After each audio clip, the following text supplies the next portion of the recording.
Hello दोस्तों, स्वागत है आप सभी लोगों का राजस्थान एकेडमी पर। मैं परवीन सिंह आप सभी लोगों के साथ में। जैसा कि आप सभी लोग जानते हैं, एलडीसी, वनपाल, कांस्टेबल, आरएएस, आप कोई भी एग्ज़ाम दीजिए, सभी जगह पर लगभग मैथ्स का जो है सिलेबस दे रखा होता है और मैथ्स सब्जेक्ट आती ही आती है। अब वो मैथ्स सब्जेक्ट जो है दोस्तों राजस्थान के बच्चों के लिए टफ होती है। अब उन बच्चों के लिए मैं इजी बनाने के लिए बहुत ही बेसिक से और कंप्लीट मैथ्स कंपटीशन एग्जाम में आने वाली एलडीसी के सिलेबस को ध्यान में रखते हुए कंप्लीट मैथ्स आपको यूट्यूब पर करवाने वाला हूं। इस मैथ्स को जैसे ही आप लोग कंप्लीट कर लेंगे, उसके बाद में आप चाहे तो कौन सा भी एग्ज़ाम दें, आप मैथ्स में एक अच्छा स्कोर, या अगर आपने और ज़्यादा मेहनत करी तो बहुत अच्छा स्कोर भी आप इसमें जो है ला सकते हैं। और दोस्तों, मुझे बहुत ही खुशी हुई कल आप लोगों का जो रिस्पॉन्स देख करके कि आपने वीडियो को ज़्यादा से ज़्यादा जो है पूरा देखने की कोशिश करी, और कई बच्चों ने जो एक क्वेश्चन था उसको लास्ट में मैंने जो होमवर्क दिया था उसको सॉल्व किया और उसका आंसर बताया। तो उसका आंसर दोस्तों k बराबर 0 जिसके भी आ रहा है उन सभी स्टूडेंट्स का सही है। और मुझे बहुत खुशी है कि मैक्सिमम स्टूडेंट्स ने उस क्वेश्चन को अटेम्प्ट किया। जिन स्टूडेंट्स ने नहीं किया था, मैं आपसे रिक्वेस्ट करूंगा कि आप क्लास को पूरी अटेंड करें और डेली आपको लास्ट में जो होमवर्क में क्वेश्चन दिया जा रहा है उस क्वेश्चन को ज़रूर अटेंड करें और उसको सॉल्व करें, ताकि आपको ये पता चले कि आज का लेक्चर आपके लिए कितना फ्रूटफुल रहा, यानी आपके लिए कितना उपयोगी रहा। ठीक है, चलिए फिर बात करते हैं आज की पहले क्वेश्चन की। जो हमारा होमवर्क था उसको सॉल्व करते हैं, फिर हम आगे बात करेंगे। तो पहला दोस्तों हमारा होमवर्क क्वेश्चन है कि x की पावर 100 प्लस x की पावर 99 प्लस k है, और ये पूर्णतया x प्लस 1 से विभक्त हो तो k बराबर क्या होगा। पहली बात कि पूर्णतया विभक्त है, इसका मतलब ये x प्लस 1 जो है इसका गुणनखंड है। ये इसका क्या है दोस्तों, गुणनखंड है। इसका ये एक फैक्टर होगा ही होगा, क्योंकि फैक्टर है तो ही पूर्णतया विभक्त पॉसिबल है। अब अगर ये इसका गुणनखंड है तो ऑब्वियस सी बात है दोस्तों कि x बराबर -1 जो है वो क्या करेगा, वो इस इक्वेशन को सेटिस्फाई करेगा। क्या करेगा, सेटिस्फाई करेगा। समझ में आई बात। सर ये x बराबर -1 क्यों लिया है, तो मैंने कल भी बताया था कि अगर आपके पास x प्लस a एक किसी का फैक्टर हो तो आप x बराबर -a लेते हो। तो x प्लस 1 अगर फैक्टर है तो x बराबर -1 लेंगे, और इस -1 को इसके अंदर पुट करेंगे तो -1 की पावर 100 प्लस -1 की पावर 99 प्लस k, और इज इक्वल टू हो जाएगा 0। क्यों, क्योंकि ये इसको सेटिस्फाई करेगी, और सेटिस्फाई करने का मतलब है कि -1 इस इक्वेशन में पुट करते ही ये 0 हो जानी चाहिए। अब -1 की पावर है 100 और 100 एक है सम संख्या, तो इसका मतलब -1 किस में कन्वर्ट हो जाएगा, +1 में। ठीक है, फिर -1 की पावर है 99 है एक ऑड पावर, विषम संख्या है, तो इसका मतलब ये हो जाएगा -1 का -1 ही। ठीक है, प्लस k बराबर 0। तो ये देखा आपने कि 1 और -1 कट जाएगा, तो जैसे ही ये कटा हमारे पास आ गया कि k बराबर क्या होगा, 0 होगा। तो ये आप लोगों ने कर लिया था, आपका राइट आंसर है। ठीक है, चलिए आगे बढ़ते हैं। आज के इम्पोर्टेंट क्वेश्चंस को हम करेंगे। हमने गुणनखंड की जो थ्योरी है वो कल के लेक्चर में बहुत अच्छे से, और जितने भी फॉर्मूलाज हैं उन्हें बहुत अच्छे से सीख लिया है। लेकिन अब हमारे एग्ज़ाम में तो फॉर्मूला कोई पूछेगा नहीं, ना हमसे कोई थ्योरी पूछेगा। हमसे पूछेगा तो पूछेगा क्या, क्वेश्चंस। तो हमें करने हैं क्वेश्चंस। आप लिखेंगे आगे एक क्वेश्चन, ये हमारा क्वेश्चन नंबर 5 है गुणनखंड का, कि x³ multiply with a plus b plus y² multiply with a plus b plus z multiply with a plus b। ठीक है, इसका गुणनखंड निकालना है। ठीक है, क्या निकालना है? इसका गुणनखंड ज्ञात करें। तो इसका गुणनखंड क्या हो जाएगा दोस्तों? तो देखिए, आपके पास में एक इक्वेशन दी गई है जो क्या है, x cube multiply with a plus b. ठीक है, फिर y square multiply with a plus b plus z multiply with a plus b. Clear है? तो ये हमारी क्या है, एक इक्वेशन दी गई है, इसका गुणनखंड ज्ञात करना है। तो आप ये देखिए कि गुणनखंड यानी कि ये ऐसी कोई एक संख्या निकालिए जिससे ये पूरा का पूरा गुणा किया गया है। तो a प्लस बी यहाँ भी है, यहाँ भी है, यहाँ भी है। इसका मतलब मैं a प्लस बी को जैसे ही कॉमन लूँगा तो क्या बन जाएगा, ये x cube plus y square plus z, ये बन जाएगा। तो इसका मतलब सीधी सी बात है कि इसके जो है दो गुणनखंड हो जाएंगे। या तो आप कहोगी ए प्लस बी इसका गुणनखंड है, या आप कहोगे x cube plus y square plus z इसका गुणनखंड है। समझ में आ गई बात? हमने इसको दो भाग में लिख दिया ना, बस हमें दो भागों में ही लिखना था इसको, तो दो भाग में लिख दिया गया है। तो गुणनखंड आपके सामने आ गया।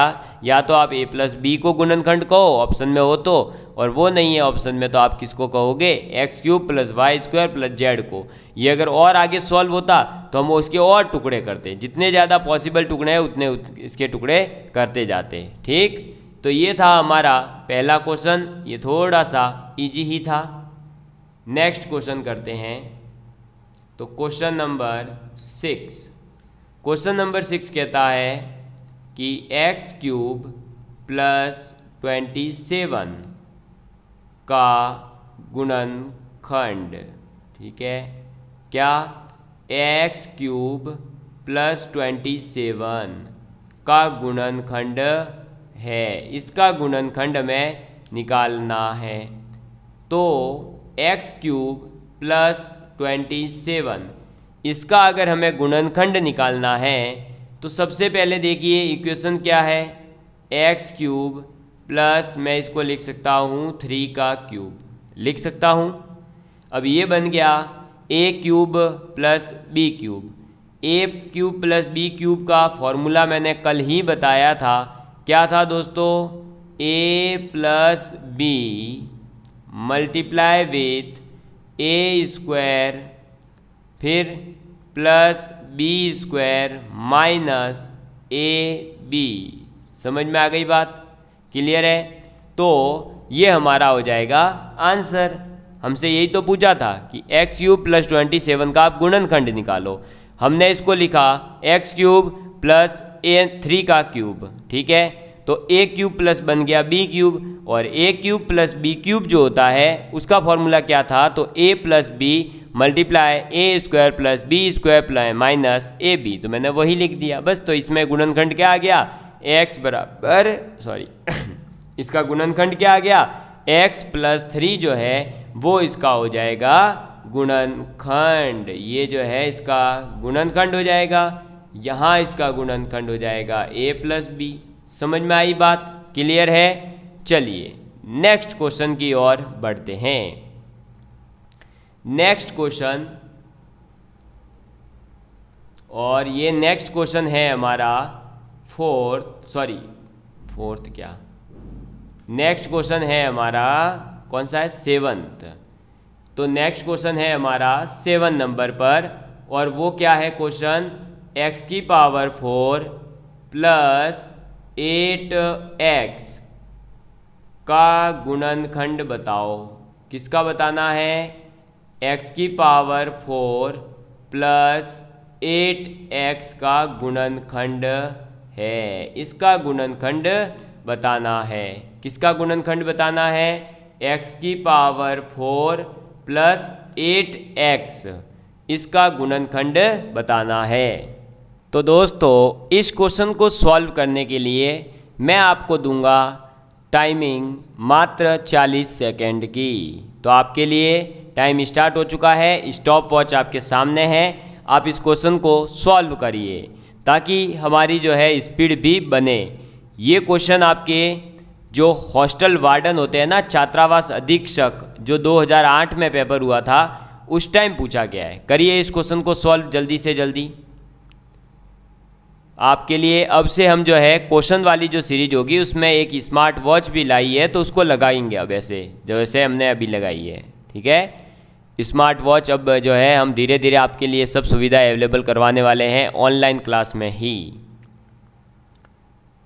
ये टाइम ख़त्म। ठीक है, चलिए तो अब देखिए दोस्तों क्वेश्चन क्या है कि x की पावर 4 प्लस 8x, तो x की पावर 4 प्लस 8x है। इसमें से हम क्या करेंगे, x अगर कॉमन लेते हैं तो ये बन जाएगा हमारे पास x क्यूब प्लस 8। ठीक है सर, x ही कॉमन क्यों लिया, तो x ही इसलिए कॉमन लिया क्योंकि जैसे ही x कॉमन ले रहा था मैं बन रहा था x क्यूब प्लस 8, और मुझे दिखा कि 8 जो है वो 2 का क्यूब होता है। किसका, 2 का। तो मुझे वापस फॉर्मूला दिख गया, ये a cube plus b cube है, तो मैं इसको वापस एक्सपेंड कर दूंगा। तो ये आपको कब समझ आएगा, जब आपको अच्छे से 15, 20, 30 तक आपको क्यूब याद है, स्क्वायर याद है, ठीक है, और आपको अच्छे से फॉर्मूलाज याद है, तो आपको सब दिखेगा धीरे धीरे। तो ये क्या हो जाएगा, x इंटू ये हो जाएगा x क्यूब प्लस ये हो गया 2 क्यूब। ठीक है, तो ये बन गया a cube plus b cube. तो ये क्या हो जाएगा x, और फिर हो जाएगा ये x a प्लस b गुणा a square plus b square minus A B. समझ में आई बात। तो देखा आपने कि इसके जो फैक्टर्स हैं वो क्या क्या हो जाएंगे, आपका x इसका फैक्टर है, x प्लस 2 इसका फैक्टर है। समझ में आई बात। तो मेन हमारा जो आंसर है वो ये वाला गिन लेंगे हम। कौन सा, हमारी मर्जी है जो ऑप्शन में मिले, पर हम तो x प्लस 2 को गिन रहे हैं, तो अभी x प्लस 2 मान लीजिए। ठीक है, अन्यथा आपको यहाँ पर जो है इसमें से कोई भी एक ऑप्शन में हो सकता था, या तो x ऑप्शन में होता, या x प्लस 2 ऑप्शन में होता, या x square minus 2x plus 4 भी ऑप्शन में हो सकता था। तो हमने ये क्वेश्चन कर लिया। समझ में आई बात, क्लियर है आप सभी लोगों के, अब समझ में आ रहा है गुणनखंड कैसे निकालते हैं। चलिए अब और आगे क्वेश्चन करेंगे तो और अच्छे से क्लियर होगा। नेक्स्ट क्वेश्चन आप यहीं पर लिखेंगे, क्वेश्चन नंबर 8। क्वेश्चन नंबर 8 कहता है x y की पावर 3 प्लस x की power 3y plus x y z square का गुणनखंड। ठीक है, किसका गुणनखंड दोस्तों, तो x y cube plus x cube y plus x y z whole होल स्क्वायर, इसके गुणनखंड हमें बताने हैं। और ऑप्शन हमें दिए गए हैं, ए ऑप्शन है एक्स वाई, बी ऑप्शन हमें दिया गया है x plus y, C option हमें दिया गया है एक्स माइनस वाई, और डी ऑप्शन हमें दिया गया है एक्स स्क्वायर वाई स्क्वायर। ठीक है, तो x y cube plus x cube y plus x y z square का गुणनखंड क्या होगा, आपको ये बताना है। और आपके लिए टाइमिंग जो है मैं वापस से स्टार्ट कर रहा हूँ। ठीक है, चलिए, तो ये आपका टाइम होता है स्टार्ट मात्र 40 सेकेंड का। करिए इस क्वेश्चन को सॉल्व और इसका आंसर जो है कमेंट करके बताइए। मैं देख रहा हूँ, आपको लगता होगा कि हम प्रीमियर में, लेकिन हमारी टीम जो है प्रीमियर वीडियोस को देखती है कि आप रिस्पांस कर रहे हैं या नहीं, और आप अगर कुछ पूछते हैं तो उसका रिप्लाई भी हमारे टीम के द्वारा कर दिया जाता है। आप इसको ट्राई करके देखिए, अभी आपको इसका आंसर भी बताया जाएगा। करिए इसको जल्दी से करिए, बहुत इजी क्वेश्चन है, रियली 40 सेकेंड का ही क्वेश्चन है। क्वेश्चन देखते ही इसका आंसर जो टिक कर सकता है तो फिर आप समझिए कि आपको गुणनखंड समझ में आ गया और ये 40 सेकंड का समय आपका हुआ समाप्त। और इसका राइट आंसर हो जाएगा दोस्तों क्या, तो इसका राइट आंसर होगा XY। सर XY, हाँ XY कैसे सर, तो XY इसलिए दोस्त कि देखो क्या दे रखा था, XY cube plus X cube Y plus XYZ square. इस पूरे में से अगर मैं XY कॉमन ले लूँ तो अंदर क्या बचेगा, Y square plus X square plus Z square. बस, तो ये जो XY है ये हमारे ऑप्शन में है, इसलिए XY आंसर। अगर ये होता X square plus Y square plus Z square option में तो हम इसको आंसर मान लेते।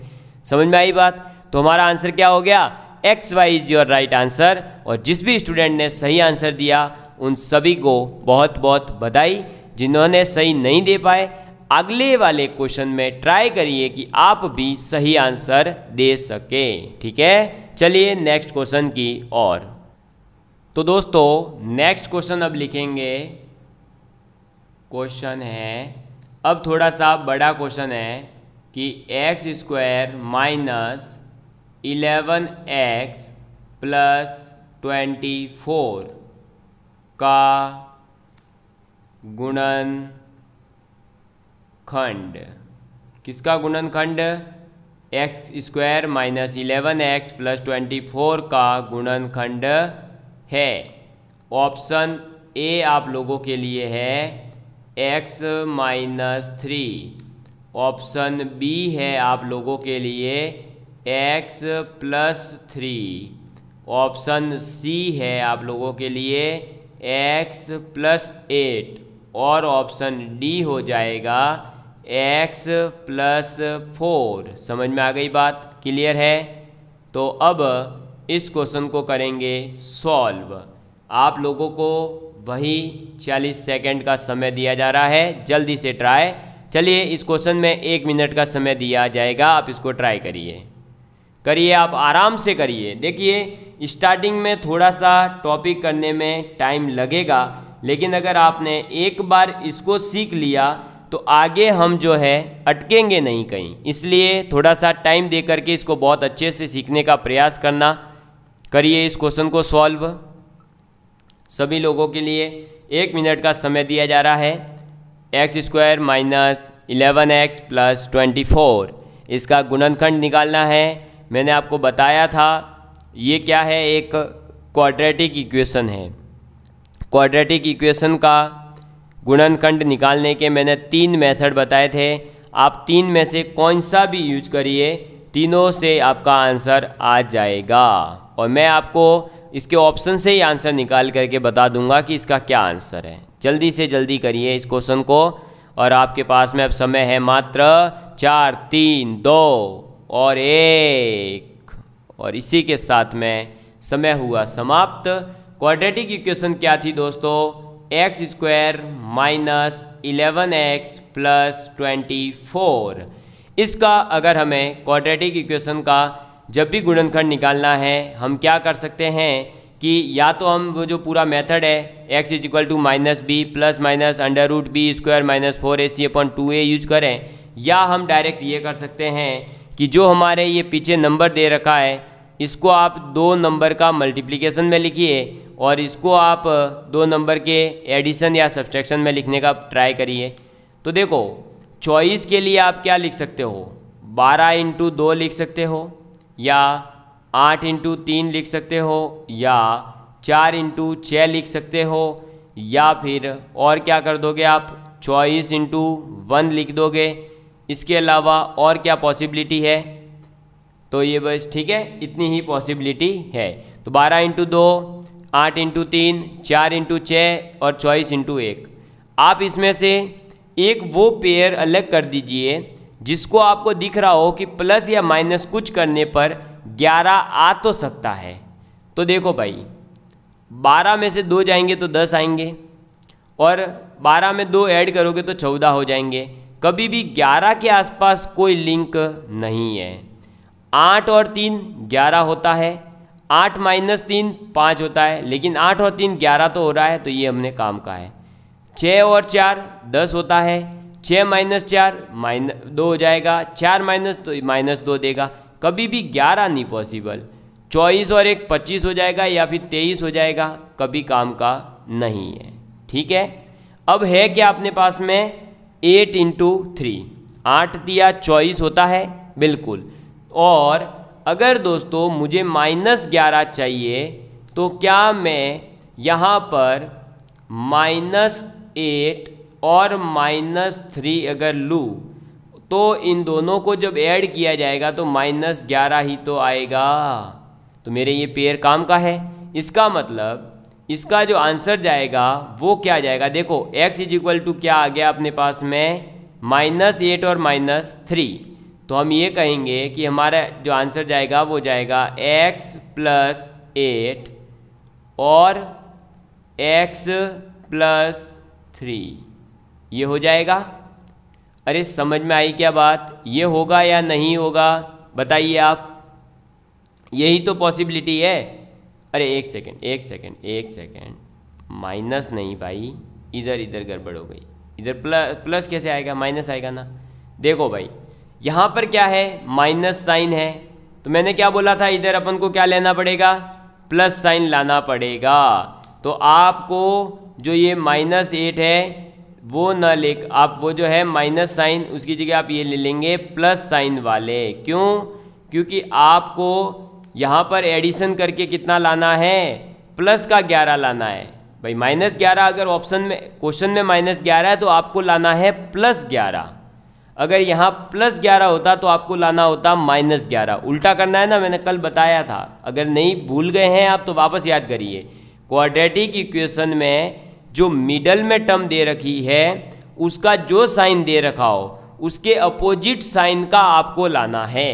तो आपको -11 दे रखा है तो आप +11 लाएंगे। +11 कब आएगा, जब 8 और 3 11 जोड़ देंगे तब। ठीक है, तो अपना इसका मतलब x की वैल्यू क्या हो सकती है, 8 और 3, इसका मतलब ये हो जाएगा x - 8 और x - 3।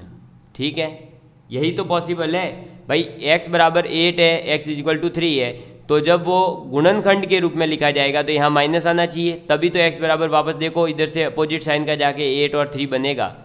तो इसके 2 गुणनखंड पॉसिबल है। अब बताओ x - 8 कहीं पर ऑप्शन में है क्या, नहीं है। x - 3 ऑप्शन में है क्या, हाँ ए ऑप्शन है तो सही, x - 3, तो बस यही अपना राइट आंसर हो जाएगा। समझ में आई बात, क्लियर हुई आप लोगों के। तो क्वाड्रेटिक इक्वेशन में आप क्या करोगे, वापस याद रखो, जो कांस्टेंट पीछे दे रखा होता है उसके लिए 2 नंबर ऐसे जुड़ो जिनका मल्टीप्लाई करने पर वो आ जाए। बीच में जो दे रखा है आपको, जो x का कोफिशिएंट है उसके अपोजिट साइन की संख्या लाने का आपको ट्राई करना है, जो 2 नंबर आपने उसके कांस्टेंट के मल्टीप्लिकेशन के रूप में सेलेक्ट किए थे। तो अपन ने किसको सेलेक्ट किया था, 8 और 3 को, तो 8 और 3 डायरेक्ट ऐड करेंगे 11 आ जाएगा प्लस का, और यहाँ -11 है, सही है, माइनस और प्लस अपोजिट साइन के, अपना काम बन गया था पहले ही। ठीक है, चलो नेक्स्ट क्वेश्चन में और ट्राई करना कि आपको समझ में आ जाए। ठीक है, चलिए नेक्स्ट क्वेश्चन आप लिखेंगे, और नेक्स्ट क्वेश्चन क्या कहता है, तो नेक्स्ट क्वेश्चन है दोस्तों अपना वापस से क्वाड्रेटिक के ऊपर ही है, x² - 7x + 12। ये स्क्वायर के ऊपर इसलिए ज़्यादा करवा रहा हूँ क्योंकि इससे ही क्वेश्चन आने के सबसे ज़्यादा चांस है। तो क्वेश्चन क्या है, x² - 7x + 12 का गुणनखंड है। तो इसका ये किसका गुणनखंड है, इसका जो गुणनखंड है वो बताना है, और ए ऑप्शन है अपने पास x + 4, बी ऑप्शन है अपने पास x - 3, सी ऑप्शन है अपने पास x + 5, और डी ऑप्शन है अपने पास x + 6। ठीक है, चलिए इस क्वेश्चन को ट्राई करिए, वॉच ला रहा हूँ मैं। चलिए आप इस क्वेश्चन को ट्राई करेंगे, आपको टाइम दिया जा रहा है, जल्दी से वही आपको 1 मिनट का टाइम दिया जा रहा है। जल्दी इस क्वेश्चन को करने का ट्राई करिए, जल्दी से जल्दी आप इस क्वेश्चन को ट्राई करिए। जो पीछे मेथड बताया है, सबसे पहले जो कांस्टेंट दे रखा है, या तो आप वो जो श्री धराताले वाला पूरा फॉर्मूला है वो यूज कर लो, अगर नहीं समझ आ रहा है तो डायरेक्ट, ठीक है। और मुझे डायरेक्ट समझ में आ रहा है तो मैं डायरेक्ट वाला मेथड यूज कर रहा हूँ। पीछे वाली जो संख्या है कांस्टेंट, उसके 2 पार्ट करो, उसके मल्टीपल जितने पॉसिबल है उनमें से ऐसे मल्टीपल को ढूंढो जो आपका -7 या प्लस का 7 ला सकता हो, मतलब प्लस माइनस गुणा कुछ भी करके 7 आ जाए, वो पेयर आप सेलेक्ट करोगे। फिर उसके साथ चेक कर लो कि कौन सा पॉसिबल है और कौन सा पॉसिबल नहीं है। जल्दी से करिए, आपके लिए समय है कम। अब 8 7 6 5 4 3 2 1 और ये समय हुआ समाप्त। तो अब दोस्तों इस क्वेश्चन को कैसे करेंगे, तो आप देखिए दोस्तों, इस क्वेश्चन में क्या करेंगे कि हमारे पास क्या है, x² - 7x + 12। आप इस 12 के क्या लिख सकते हो, तो 12 × 1 लिखोगे या 4 × 3 लिखोगे, ठीक है। इसके अलावा आप लिख दोगे 6 × 2, और कोई पॉसिबिलिटी मुझे नहीं दिख रही है। आपको कुछ उल्टे वाले नहीं लिखने, अब 2 × 6 और 3 × 4 और वो एक ही बात है। अब देखो 12 में +1 करेंगे तो 13 होता है, 12 - 1 करेंगे तो 11 हो जाएगा। लेकिन कभी भी आपका 7 आ सकता है क्या, नहीं, ना ही प्लस का 7 आ सकता, नहीं माइनस का। 4 और 3 7 होता है, ये अपने काम का है। 6 और 2 8 होता है, 6 - 2 4 होता है, ये भी काम का नहीं। तो अब अपने काम का क्या है, 4 और 3। कौन कौन काम के हैं, 4 और 3, यानी x = 4, 3 में से कोई होगा। अब ये डिसाइड करना है कि प्लस के 4 होंगे या माइनस के 4 या प्लस का 3 या माइनस का 3। भाई ये 4 पॉसिबिलिटी है। तो आप ये देखो कि इधर क्या है, माइनस के 7 है। माइनस के 7 कब आएंगे, तो देखो भाई 4 + 3 करने पर कितना आएगा, प्लस का 7। और मैंने आपको यही तो बोला था कि जो अगर आपके यहाँ पर माइनस साइन है तो आपको यहाँ प्लस साइन के साथ वो लाना है। तो ये -7 है, यानी आपको +7 ही लाने हैं। तो आपको 4 और 3 दोनों के दोनों पॉजिटिव लेने पड़ेंगे। तो इसका मतलब इसके फैक्टर हो जाएंगे x - 4 × x - 3, ठीक है। चलिए, तो आप बताइए x - 4 कहीं ऑप्शन में है क्या, नहीं। x - 3 है क्या, हाँ। तो बी ऑप्शन अपना राइट है। अब किसी को लग रहा हो सर ये आप क्या कर रहे हो, मेरे तो ये शॉर्ट वाला मेथड नहीं समझ आ रहा है, तो टेंशन मत लो। जो कल अपन ने क्लास ली थी उस क्लास के अंदर मैंने पूरा का पूरा बेसिक से 3 मेथड के साथ बता दिया है। तो आप वहाँ से उसको जो है कवर कर लो। समझ में आई बात, या तो ये वाला मेथड यूज करो या फिर आप जाकर के पीछे वो जो पूरा एक मेथड है, फॉर्मूला दे रखा है मैंने, फॉर्मूले से कभी आपका गलत नहीं होगा, आप वो करिए, ठीक है। चलिए आगे बढ़ते हैं नेक्स्ट क्वेश्चन की ओर। नेक्स्ट क्वेश्चन आप लिखेंगे, नेक्स्ट क्वेश्चन है आप लोगों के लिए, और वो क्वेश्चन है 27x6 + 125y6 का एक गुणनखंड। इसका एक गुणनखंड क्या होगा ये बताना है। गुणनखंड है और आपके सामने ऑप्शन पहला है 3x + 5y। बी ऑप्शन है आप लोगों के लिए 3x - 5y। सी ऑप्शन है आप लोगों के लिए 3x² + 5y²। और डी ऑप्शन है आप लोगों के लिए 3x² - 5y²। समझ में आ गई बात भाई। क्वेश्चन क्या है, 27x6 + 125y6, इसका एक गुणनखंड क्या है, 3x + 5 या 3x - 5, 3x² + 5y² या 3x² - स्क्वायर। तो दोस्तों आप लोग इस क्वेश्चन को करेंगे अटेम्प्ट। आप लोगों के लिए टाइम होता है स्टार्ट। जल्दी से जल्दी इस क्वेश्चन को सॉल्व करिए और इसका जो भी आंसर आ रहा है कमेंट करके बताइए कि क्या इसका आंसर सही होगा। 27 x की पावर 6 प्लस 125 y की पावर 6, उसका एक गुणनखंड क्या है? जल्दी से जल्दी, और तुक्के नहीं मारने हैं, कॉपी लेकर के पेन लेकर के बैठना है और उसमें सॉल्व करना है, ठीक है। हाँ, ऐसे नहीं कि बस जो है तुक्के मार दिए, A option, B option, C option, फिर उससे सिलेक्शन नहीं होता है। फिर हम कहते हैं ना कि हम तो डेली पढ़ाई करते थे, तो वो पढ़ाई नहीं होती है, फिर टाइम पास हो रहा है वो। तो टाइम पास नहीं करना है, हमें टाइम का यूटिलाइजेशन करना है, हमें क्वेश्चन सॉल्व करना है। करिए इसको सॉल्व। और आप लोगों के लिए समय जो है 1 मिनट था वो कंप्लीट होने जा रहा है, देख लीजिए। ये 9 8 7 6 5 4 3 2 1 और ये समय कंप्लीट। तो दोस्तों इस क्वेश्चन को सॉल्व करना है तो हमारे पास में सबसे पहले जो इक्वेशन है वो लिख लेंगे। क्या इक्वेशन है? 27 x की पावर 6 प्लस 125 y की पावर 6। आप ये बताइए कि आपको ये पता है 27 3 का क्यूब होता है और 125 आपके 5 का क्यूब होता है, ये पता है ना। तो मैं यहाँ पर इसी को ये भी तो लिख सकता हूँ 3x² का क्यूब लिख सकता हूँ या नहीं? और सॉरी, स्क्वायर का क्यूब नहीं, क्यूब का स्क्वायर, उल्टा कर दिया। तो मैं इसको ये भी तो लिख सकता हूँ, देखो 3 का क्यूब 27 और x² का क्यूब x की पावर 6 प्लस ऐसे ही मैं 5y² का भी तो क्यूब लिख सकता हूँ ना। जैसे ही मैंने ये लिखा दोस्तों, तो अब आपको कुछ कुछ दिमाग में चमका क्या? अरे कुछ कुछ दिमाग में आया क्या? क्या हो सकता है? तो भाई क्या होगा?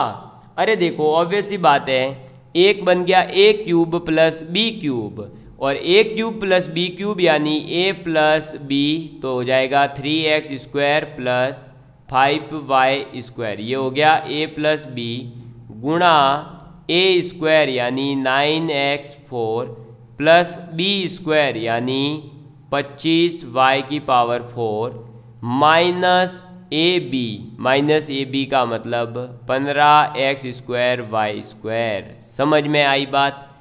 क्लियर है? तो या तो इसका एक तो फैक्टर हो जाएगा ये और एक फैक्टर हो जाएगा ये। अब जो भी आपको ऑप्शन में दिख रहा है आप उसको टिक करोगे। तो कौन सा दिख रहा है? 3x² plus 5y²। Option number C is your right answer. समझ में आई बात? क्लियर हुआ? तो आपने देखा दोस्तों कैसे कैसे अलग अलग क्वेश्चन बनाए जा सकते हैं। अभी तो हम 1-2 और क्वेश्चन करने वाले हैं, तो आपको और अच्छे से ये गुणनखंड टॉपिक समझ में आ जाएगा।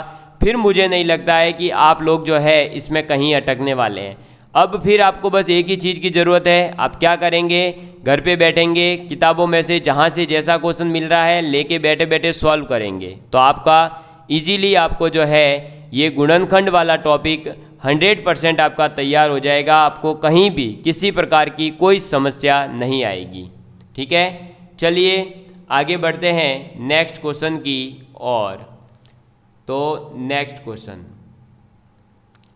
क्वेश्चन क्या कहता है कि 8x² plus 17xy minus 21y² है, उसका एक गुणनखंड क्या होगा? एक गुणनखंड, ये किसका गुणनखंड लिख रहे हैं? तो ये गुणनखंड लिखा जा रहा है 8x² plus 17xy minus 21y²।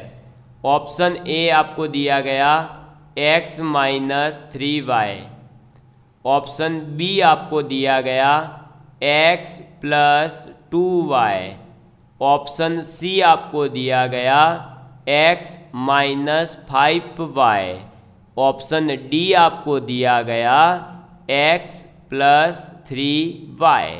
ठीक है, तो आप इस क्वेश्चन को सॉल्व करिए जल्दी से। तो आपका टाइम होता है स्टार्ट और इस क्वेश्चन को जल्दी से जल्दी आप सॉल्व करने का ट्राई करेंगे। जल्दी सॉल्व करिए, जितना जल्दी हो सके उतना जल्दी ट्राई करिए, ताकि आपका एग्ज़ाम में भी एक्यूरेसी भी बढ़ेगा और टाइम स्पीड भी बढ़ेगी। आप जल्दी से जल्दी क्वेश्चन कर पाएंगे। जल्दी करिए इसको ट्राई, जितना फास्ट हो सके। बस ये ध्यान रखिए कि गलत नहीं करना है, फास्ट के चक्कर में गलत नहीं करना है। करना सही है, लेकिन फास्ट मतलब आप इतनी स्पीड बढ़ाइए, आपकी जो एक्यूरेसी है वो बताइए।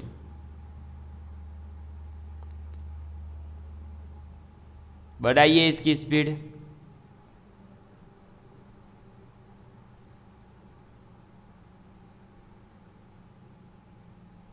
बढ़ाइए बढ़ाइए इसकी स्पीड।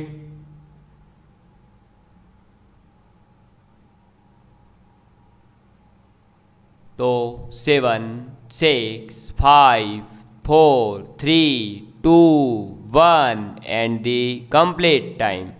तो दोस्तों इस क्वेश्चन को कैसे करना था, बेसिकली इस क्वेश्चन के अंदर आपको जो दे रखा है वो क्या दे रखा है, तो आप देखिए दे रखा है 8x² + 17xy - 21y², ये दे रखा है। अब इसको देखिए, जो हमें दे रखा है ना उसको ध्यान से देखिए थोड़ा सा। अगर आप इसको ट्राई करेंगे थोड़ा सा भी ध्यान से देखने का, तो आपको ये समझ में आएगा कि ये बेसिकली ये क्वाड्रेटिक इक्वेशन वाले कॉन्सेप्ट से ही हो जाएगा। कैसे, देखो ये है 8x², इस 17xy को मैं ये भी तो लिख सकता हूँ 24xy - 7xy - 21y², लिख सकता हूँ या नहीं? लिख सकता हूँ। क्यों लिखा वो देखना। जैसे ही मैंने अब ये लिया, इसमें से आप कॉमन लीजिए, 8x को कॉमन लेते ही ये बन रहा है x + 3y। यहाँ पर भी माइनस का 7y कॉमन लेने पर बन रहा है x + 3y, बन गया। आप यहाँ से x + 3y कॉमन लीजिए तो बनेगा क्या, 8x - 7y, ये बनेगा। बस तो ये इसके दो फैक्टर्स हैं। अब जो भी ऑप्शन में दिखे वो फैक्टर अपना सही, तो अपन को ऑप्शन में दिख रहा है x + 3y, तो यही ऑप्शन नंबर आपका डी जो है वो सही हो जाएगा। और क्या, बस तो ऐसे ही करना होता है। ठीक है ना, समझ में आ रही है बात। तो ऐसे जो इजी आपको दिख रहे हैं ना, बस ऐसे ही क्वेश्चन आपके एग्जाम में भी आने वाले हैं, और ज़्यादा आपसे कुछ भी नहीं पूछा जाएगा। ठीक है, तो आप इस क्वेश्चन को कर लीजिएगा। अब मैं आपको होमवर्क देने जा रहा हूँ, आप अपना होमवर्क नोट डाउन करेंगे और फिर उसे भी आप ट्राई करेंगे। होमवर्क का पहला क्वेश्चन है कि a⁴ - 13a²b² + 36b⁴ का एक गुणनखंड है, ये आपसे पूछा गया है। और ऑप्शन ए आपको दिया गया a - 2b। ठीक है, बी ऑप्शन आपको दिया गया a² - 2b। सी ऑप्शन आपको दिया गया a - 3b²। और डी ऑप्शन आपको दिया गया a² + 3b²। ठीक है, तो आपका पहला ये होमवर्क है कि a4 - 13a²b² + 36b4 का गुणनखंड ज्ञात करना। नेक्स्ट आपको और एक क्वेश्चन दिया जा रहा है, वो नेक्स्ट क्वेश्चन है आपका कि यदि x² प्लस के एक्स प्लस 12 का एक गुणनखंड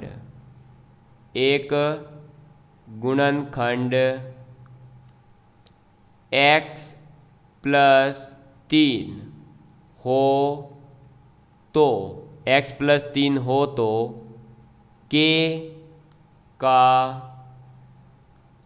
मान बताओ। किसका मान बताना है? k का मान बताओ। ठीक है, ऑप्शन ए आपको दिया गया है 5, ऑप्शन बी आपको दिया गया है 6, ऑप्शन सी आपको दिया गया है 8 और ऑप्शन डी आपको दिया गया है 7। ठीक है, तो ये क्वेश्चन आप लोगों को सॉल्व करना है। कौन सा क्वेश्चन सॉल्व करना है? ये आपको ऑप्शन सॉल्व करना है। यहाँ पर आपके एक सेकेंड, ये सी ऑप्शन जो है और बी ऑप्शन जो है वो अलग है। ठीक है, एक सेकेंड देखिएगा, एग्जैक्ट दिखाई नहीं दे रहा है तो हाँ, ये आपका ऑप्शन है 9 और ये आपका ऑप्शन है 4। ठीक है, तो ये दो क्वेश्चंस जो है आप लोगों को दिए जा रहे हैं आप लोगों के लिए होमवर्क। ठीक है, और दोस्तों आज की क्लास यहीं पर हम करेंगे समाप्त। आज आप लोगों को क्लास में पढ़ने का अगर मज़ा आया हो और आप लोगों को लगा हो कि हाँ, इस स्मार्ट जो आप स्टॉप वॉच लगा के 1 मिनट का हमें समय दे रहे हैं और हमसे क्वेश्चन प्रैक्टिस करवा रहे हैं, ऐसे मैं आप लोगों के लिए जीके जीएस सभी सब्जेक्ट के लिए मैं चाहता हूँ कि ऐसी एक वीडियो दिन की डाली जाए जिसके अंदर कम से कम 20 से 30 क्वेश्चन हो और उनका एक्सप्लेनेशन दिया जाए और ऐसे स्टॉप वॉच लगा के आपको क्वेश्चन प्रैक्टिस भी करवाई जाए। तो अगर आप लोगों को पसंद हो, आप लोग इसे लाइक करते हैं और आप लोग चाहते हैं ऐसा करें हम, तो प्लीज़ कमेंट करके बताइएगा और जितने ज़्यादा कमेंट होंगे हम उतना जल्दी ही ये जो है आप लोगों के लिए स्टार्ट कर देंगे। फिर उसी के बाद में आप लोगों की एनसीईआरटी से भी जो क्वेश्चंस वगैरह बनते हैं वो सब कुछ मैं करवाऊंगा। बस आप लोगों का प्यार इसी तरह बना रहे। Love you all of you, take care and please share. और आज की क्लास का फीडबैक देना बिल्कुल भी नहीं भूलेंगे। धन्यवाद।